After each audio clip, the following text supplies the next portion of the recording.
Hey 180, it's Joel here with Pastor Troy, and I just want to help you out on our new upcoming series in 180 we'll be doing soon called Culture and Theology.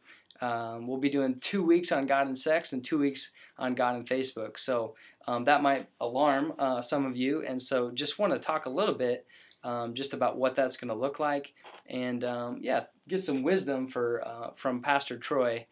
Just about some parenting things, as we know this is a hot topic and not always the easiest one. So just want to ask Troy a few questions. First one is, what level of communication should a parent have with a teen about sex? Yeah, that's a great question, Joel. And obviously I would say that there's probably going to be no subject that's going to be more important other than the gospel for you to talk about with your teenager especially.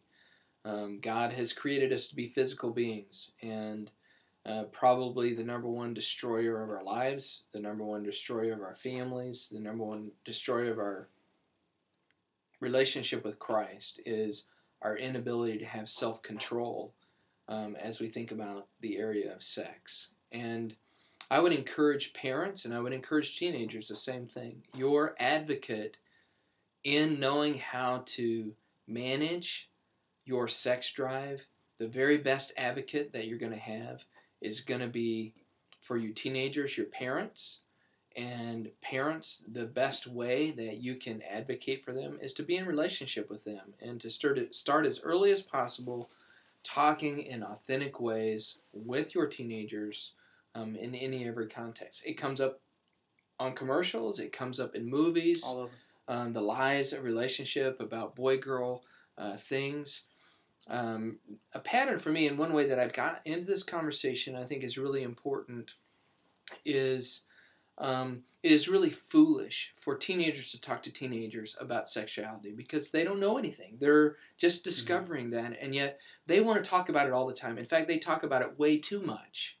But I think the other end of that spectrum is, for the most part, parents don't talk to their children at all about sexuality. Mm-hmm. And certainly we shouldn't talk about it all the time, and certainly we shouldn't parade it all the time. Mm-hmm. But there has to be some balance in those things. And so in the cadence of life, and early on, I have found to ask the Lord, give me an opportunity to talk to my children about sexuality. And when we watch a movie together, we talk about, what do they say about sexuality? Mm-hmm. And is it what God says or not? And just to walk through. And so when difficult times emerge, when your kids start dating or being in a relationship, it's not uncomfortable for you to ask them about, how are you doing with your purity? Mm-hmm. How are you doing with guarding your marriage and keeping that pure? So I would say the level of communication needs to be very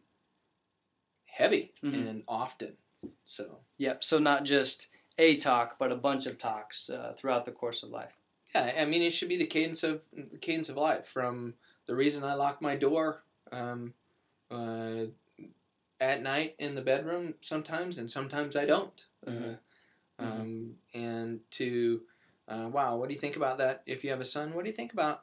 Why do you think that girl who's not a very good actress is in this movie, mm-hmm. as a star? Mm-hmm. Or when you see people dress that way, what does that do for you? What kind of conversation do you have with your friends about that? Uh-huh. Already, Malachi and Trey, they're 4 and 6, Joel, and we are already beginning to have conversations about how they're viewing bodies and the physical reality, and at that level, and certainly as they become teenagers, it'll progress more and more. So the earlier the better, and to have that relationship is key. So yeah, for it to be a natural part in the flow of life, I think is very important. Awesome, yeah, and in no way do we want these 2 Wednesday nights at 180 to be the time that God's plan for sex is talked about. We hope this is just supplementary to what parents and kids are doing. Yeah, I don't know how it was for you, Joel, but I remember, and you wouldn't think this about my parents because they definitely know better now, and you would think that they would have known better then. But I remember the talk, and I was 4 years younger than my older sister Amelia and 3 years younger than my older brother Harold. And I think they decided to have the talk when Harold and Amelia were old enough for it. And I just got brought in to that talk. Whoa. And, you know, honestly, thinking about it now, and I'm a very open, transparent guy, I was made to feel so awkward in those moments that I can still remember it.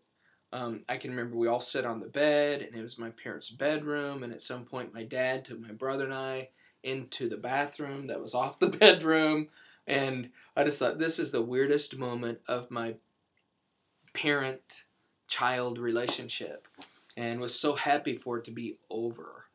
But with my parents, man, there's never been the talk, but we've had hundreds of talks as they come up in the cadence of life.